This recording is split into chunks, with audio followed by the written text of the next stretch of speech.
incorporan o se unen al ARN ribosómico enzimas como la aminoácido ARN de transferencia sintetasa, ¿okay? O RNA, traslocasas y peptidasas.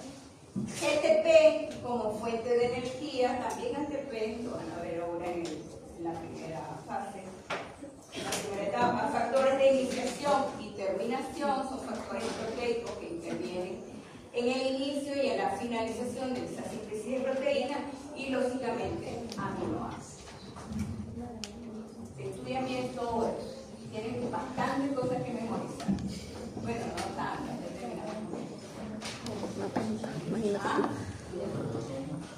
En realidad el examen es cortito, no sé en cuántas preguntas voy a poner. ¿Tienen mucho? Pocas muy concentradas.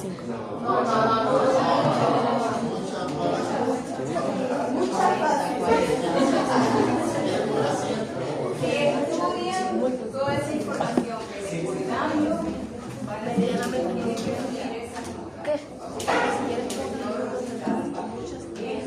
Activación. La activación no es más que la unión de cada aminoácido a su respectivo ARN de transferencia. Eso se llama activación. Forma entonces un aminoácido ARN de transferencia. ¿Ok? Está muy fácil. Requiere ATP como fuente de energía, porque se está formando un enlace entre el aminoácido y ese ARN de transferencia que termina en qué base.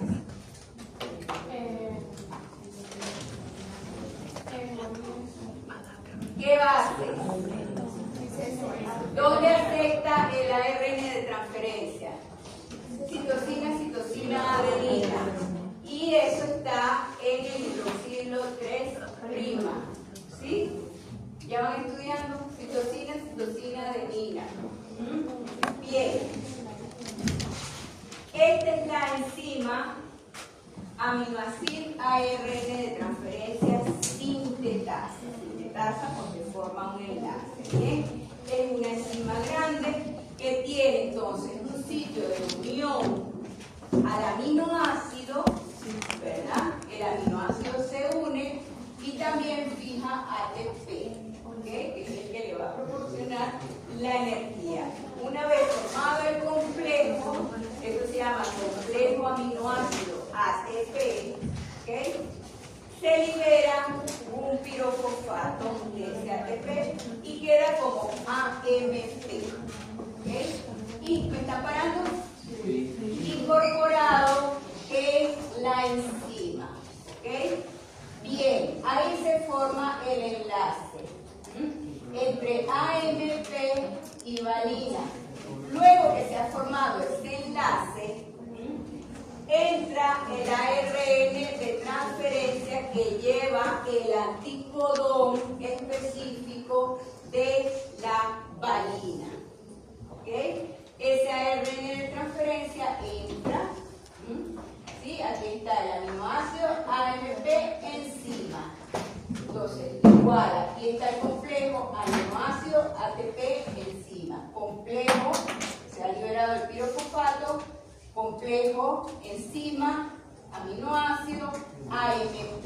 A ese complejo, una vez que está formado ese complejo, se une entonces el ARN de transferencia en otro sitio de unión a ese ARN de transferencia. ¿Ok? Aquí se forma el enlace, entonces, entre el ARN de transferencia, el hidroxilo libre que está en la posición 3, con el aminoácido, ¿ok? Y es liberado, sale, la enzima queda libre y continúa entonces activando aminoácidos. ¿Está claro? ¿Sí? Entonces se van formando complejos. Fíjense que el ARN de transferencia no puede unirse a la enzima si no está formándose el complejo aminoácido AMP. ¿Ok? ¿Está claro? ¿Sí? ¿Se entendió?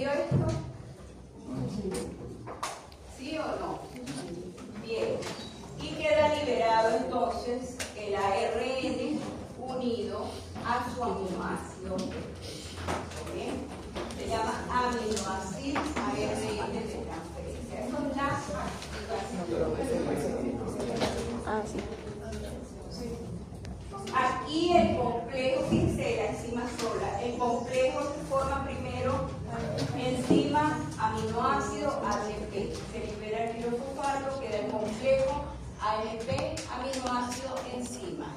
¿Okay? Y cuando esté así, es que se une la ARN de transferencia para formar el enlace, se libera AMP, ¿okay? Sale el AMP y se forma el enlace entre ese hidroxilo libre y el aminoácido. No sé. Recuerden que los fosfatos siempre se priorizan a fósforos inorgánicos para que pueda haber flujo metabólico. ¿Okay? Bien, listo la activación.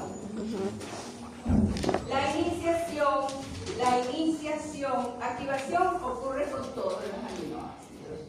La iniciación es la activación, pero de la metionina. Es el primer aminoácido que se incorpora. Por eso esta etapa se denomina iniciación. ¿Ok? Entonces, hay dos tipos de ARN de transferencia. Uno que incorpora la metionina cuando la cadena está creciendo internamente, y el otro que incorpora la metionina de inicio. ¿Qué pasa con esa metionina? Antes de iniciar la síntesis de la proteína, esa metionina se formila, forma formilmetionina. El grupo amino de la metionina, el alfa-amino, se formila y forma formilmetionina. ¿Ok?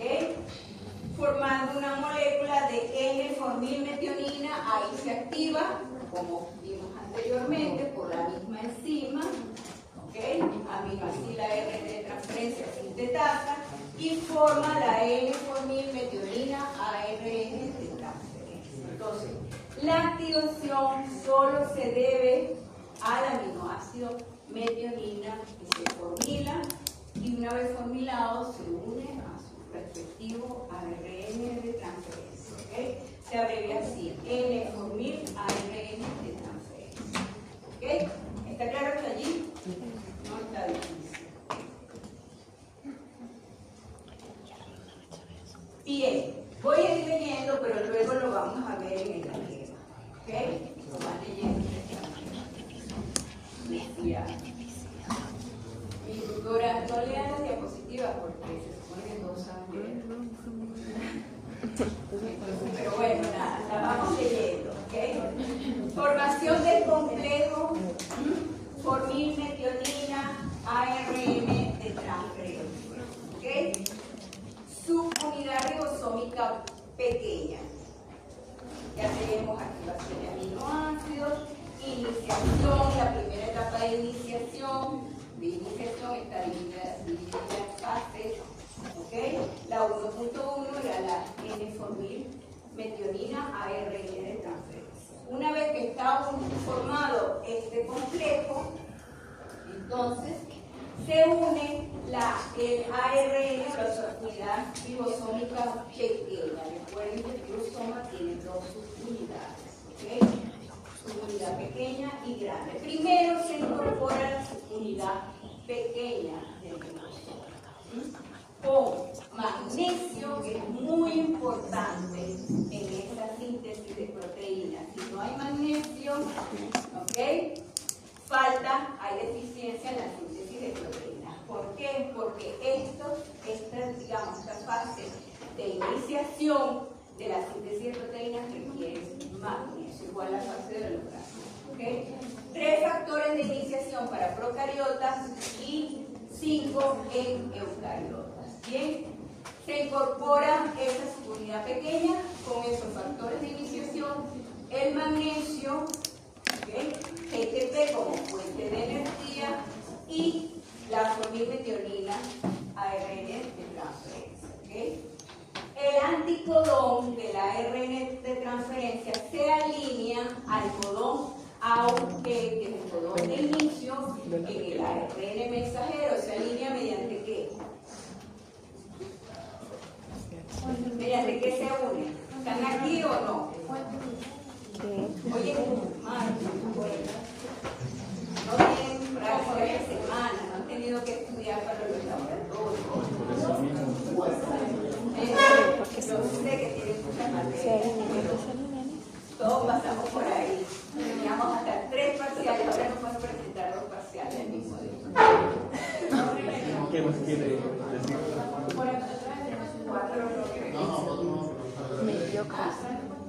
Puentes de hidrógeno, ¿ok? Ese codón y ese anticodón, codón es el ARN mensajero y anticodón, el ARN de transferencia, se unen de manera complementaria por enlaces de hidrógeno. ¿Okay? Bien, entonces se alinea al primer codón que es AUG en el ARN mensajero. Y empieza el cuadro de lectura. ¿Okay? Una vez formado ese complejo pequeño, ya saben que tiene el complejo pequeño, que está aquí. Se inicia entonces, se empiezan a agregar a la unidad ribosómica grande, se une la unidad ribosómica grande, el GTP, que era la fuente de energía, se cinde, significa que se rompe, sale de allí y se liberan también los factores de iniciación. ¿Bien? Entonces, primero se forman complejos con la subunidad pequeña. El ARN de transferencia, N-formilmetionina, ARN de transferencia, GTP como fuente de energía, factores de iniciación y magnesio. Ok, muy bien. ¿Sí? Comienza entonces, se alinea con el codón AUG, que es el codón que codifica para metionina en el ARN mensajero. Se establece y luego a esa subunidad, una vez que se alinean el codón con el anticodón, se incorpora a este complejo pequeño el complejo grande, que es la subunidad grande del ribosoma. ¿Okay? El GTP sale y se liberan entonces los factores de iniciación. ¿Está claro hasta allí? Bien, ahí está. ¿Ok? Subunidad pequeña.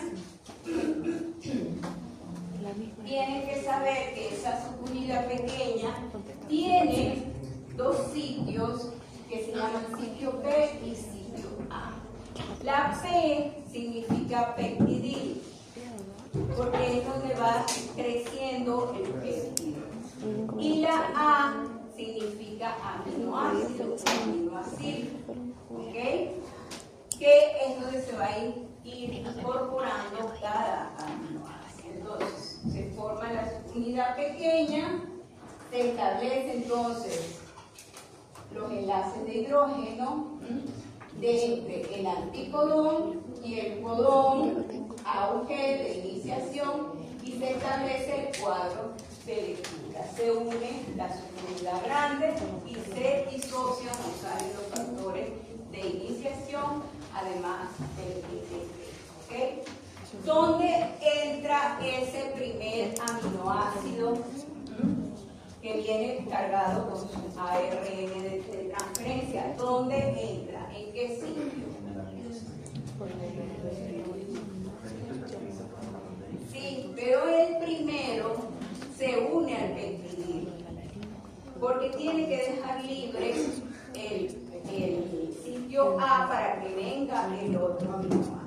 Entonces, ¿okay? El primer aminoácido se incorpora, el aminoácido se viene cargado con su ARN de transferencia, en el sitio P. ¿Ok? El ARN se une de tal forma que el primer codón se ubica en el sitio P. Este primer codón siempre es el mismo, ya sabemos, salvo en algunas mitocondrias, ¿okay? El AUG y es leído entonces desde el extremo 5, ¿ok? Prima que codifica para la aminoácido metionina, con el que se inician todos los procesos de traducción. ¿Dónde está esa metionina? Entonces en el extremo 5. ¿Sí van asociando? ¿Recuerdan la síntesis de ARN en dirección 5,3? El primer aminoácido entonces está en 5', ¿ok? Que es la metionina. ¿Sí? ¿Sí? ¿Sí o no? Sí. Bien, entonces es leído desde el primer codón. ¿Cómo se leen entonces los codones del ARN mensajero en los ribosomas? ¿En qué dirección? dirección. De 5' a 3'.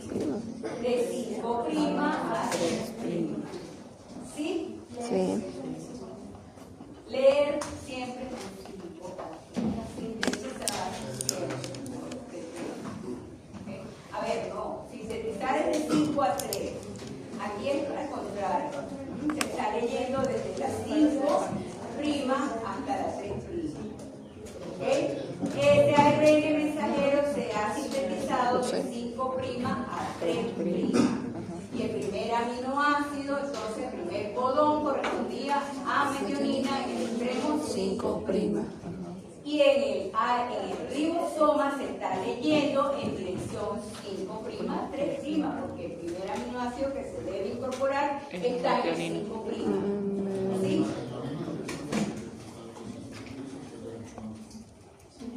Sí.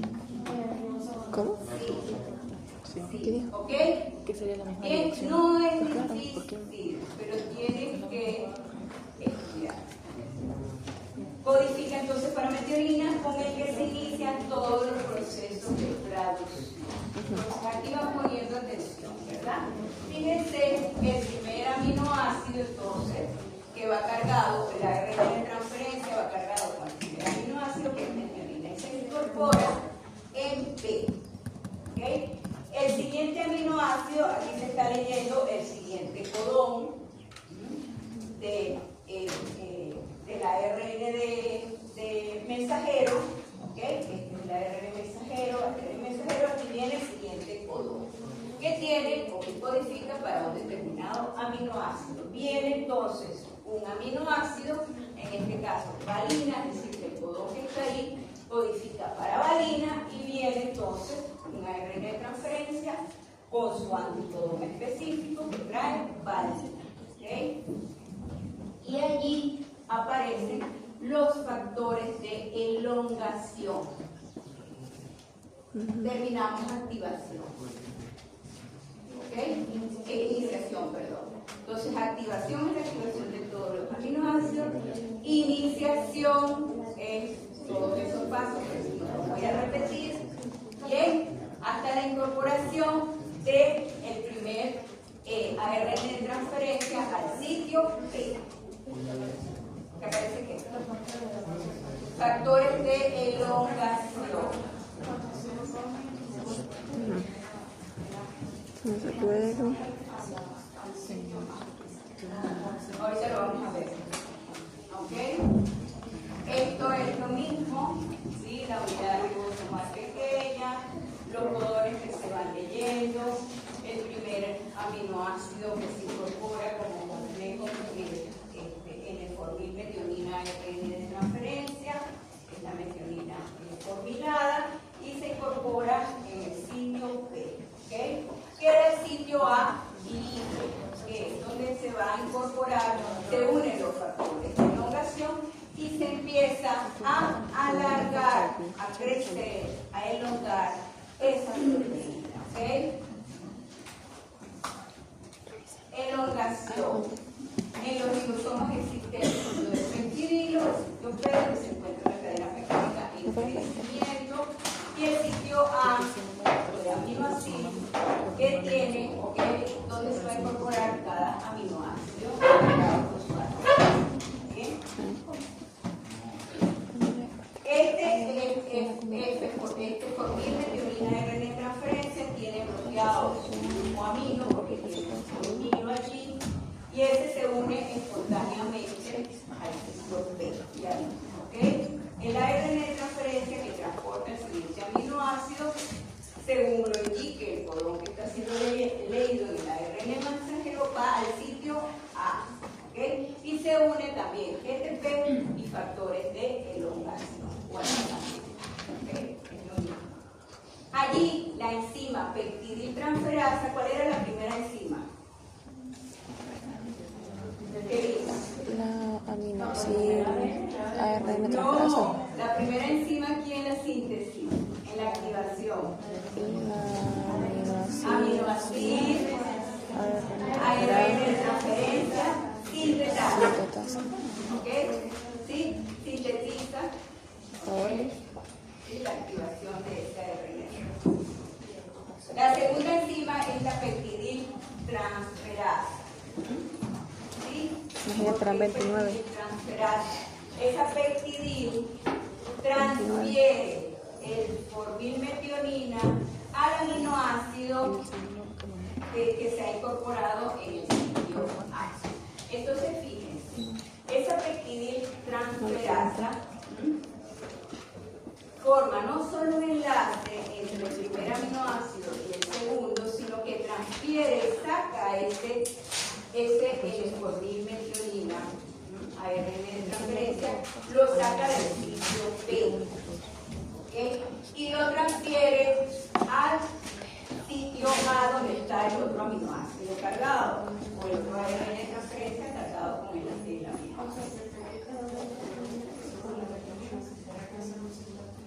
Fíjense, aquí está. ¿Okay? Vamos a ver si lo vemos. Este es la metionina, metionina cargada, ¿sí? Este es el aminoácido valina que entra.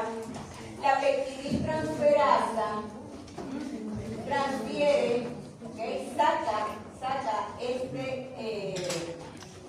digamos, lo saca del sitio B e incorpora y forma el enlace metionil-valina. Y la translocasa es la que transfiere del sitio A al sitio B, donde va a ir creciendo la proteína. ¿Por qué queda libre el sitio A? Para que venga otro ARN de transferencia con un codón específico, el codón que se esté leyendo, y traiga el siguiente aminoácido. ¿Okay? Y así va creciendo la proteína. Fíjense, la translocasa, GTP y factores de alargamiento mueven el ARN de transferencia con los dos aminoácidos ligados para el sitio B. ¿Ok? ¿Sí? Esta peptidil transferasa transfiere. ¿Ok? Saca, incorpora. Translocasa mueve después todo ese péptido que está creciendo al sitio B para dejar libre el sitio A. También se mueve el ARN mensajero, lógicamente, porque va pasando, ¿sí?, a través de esas dos unidades para que sigan leyéndose los codones que vienen o el fondo que viene. Se repiten todas las reacciones, es decir, el sistema entero se desplaza al sitio P y el otro ARN cargado viene. ¿Ok? Esas dos enzimas son las que hacen todo ese proceso cíclico. La peptidil transferasa va transfiriendo, la translocasa va moviendo ese péptido al sitio P, dejando libre el sitio A. ¿Okay? Y la finalización es cuando entonces se ve el codón de finalización, se desprenden los ARN de transferencia, se liberan al citoplasma, al tiempo que los ribosomas quedan entonces preparados para leer otros ARN mensajeros y que se traduzcan en proteínas. Los factores de liberación son los que al final rompen ese péptido formado y lo liberan al citoplasma. ¿Okay? Bien, ahí está la terminación. Entonces, factores de liberación rompen, luego liberan ese péptido de las unidades, de las grandes unidades. Y ahí ven todo el proceso. ¿Okay? El ribosoma es porque muchos ribosomas están a su vez leyendo el mismo ARN. ¿Okay? Por eso se llama polirribosoma. Este tiene un sitio E, que es el sitio de salida, pero bueno, quedémonos con el sitio A y el sitio B. ¿Okay? Esto es lo mismo, esta elongación, les puse ahí para que vean de todas maneras, y aquí está todo el proceso. ¿Okay? Propiedades físicas de los ARN. En general, el ARN y el ADN tienen estructuras primarias semejantes. ¿Okay? Es decir, las estructuras primarias del ARN son similares a la estructura primaria del ADN. El ARN ya sabemos que es una copia de un segmento de un gen del ADN. Pueden existir regiones como en el caso de la RN de transferencia, que forma entonces enlaces de hidrógeno en la cadena. Y el ARN, recordemos que el ADN tiene doble cadena, ¿verdad? Y que está estabilizado por enlaces de hidrógeno entre las bases. 3 enlaces de hidrógeno entre guanina y citosina y 2 entre adenina y timina, ¿verdad? Ese ADN puede desnaturalizarse con un aumento de temperatura, como ocurría en las proteínas, ¿de acuerdo? Bien, igual un incremento de temperatura que se llama TM, temperatura media o temperatura de fusión, puede romper esos enlaces de hidrógeno y desnaturalizar a la proteína, a ese ADN. Ese ADN se desnaturaliza cuando las dos bandas se separan en bandas sencillas, ¿sí? Me van parando porque esto se va a evaluar. ¿Ok? Lo que les estoy diciendo ahora que no está aquí. Porque lo veo mirando el celular, por allá, no sé. Bien, entonces, repito, el ADN puede desnaturalizarse por distintas causas. Por aumento de concentración, por ejemplo, ¿sí? Por distintas causas. Una de ellas es un incremento de temperatura que rompe entonces los enlaces de hidrógeno y separa esa doble cadena, doble banda de ADN en bandas sencillas. Ahí hablamos de un ADN desnaturalizado. Y eso requiere una temperatura de fusión necesaria para romper esos dobles enlaces, ¿sí? Cuanto mayor contenido de guanina y citosina tenga ese ADN, se requiere mayor o menor temperatura de fusión. Mayor temperatura de fusión. Entonces, a mayor contenido de guanina y citosina, ¿está tomando nota? Mayor es la temperatura de fusión, ¿okay? O la temperatura que va a romper esos enlaces para formar bandas sencillas, desnaturalizar el ADN, ¿ok? Bien, ese ADN, si restablecemos las condiciones originales y no han sido muy drásticas, podemos renaturalizarlo. Y ese proceso de renaturalización se denomina hibridación. ¿Ok? ¿Van tomando nota? No está aquí. Hibridación. Cuando ese ADN se renaturaliza, eso se denomina hibridación. ¿Ok? Bien. ¿Qué pasa con el ARN? Si el ARN se desnaturaliza, pues no observamos cambios importantes en la molécula porque es una sola banda, ¿sí? No hay dos bandas y no hay enlaces de hidrógeno que estabilicen. Por lo tanto, hay como no existe doble hélice, no muestra demasiada hipercromicidad. ¿A qué se debe eso? Tomen nota. La hipercromicidad es cuando esa doble hélice de ADN, doble banda, está formando ADN nativo, original nativo, tiene una determinada absorbancia a 260 nanómetros. Cuando ese ADN se desnaturaliza, se separa en bandas sencillas, esa absorbancia se incrementa a esa longitud de onda, a 260 nanómetros. Y ese fenómeno se denomina hipercromicidad. Repito, la hipercromicidad se observa en el ADN cuando se desnaturaliza. Aumenta entonces la absorbancia a 260 nanómetros. Eso no ocurre con un ARN porque es una banda sencilla. ¿Okay? Cambio grande de viscosidad. Cuando el ADN está nativo, doble banda formada, ¿okay? Es muy viscoso. cuando se rompe, cuando se separa, pierde viscosidad. ¿Okay? Igual que densidad. Eso no se observa en el ARN. Es decir, para explicar esto es necesario trasladarnos a lo que es un ADN nativo cuando se desnaturaliza. ¿Okay? Entonces ya saben que es hipertomicidad, más viscoso cuando está en doble banda nativo, el ADN, y es más denso. Aquí no se presentan o no se observan esas variaciones en el caso de ARN. ¿Okay? Y el ARN no tiene punto de fusión definido, porque recuerden que esa temperatura pues, es la que es necesaria para romper los enlaces de hidrógeno entre las bandas. ¿Está claro? Esas son preguntas de examen.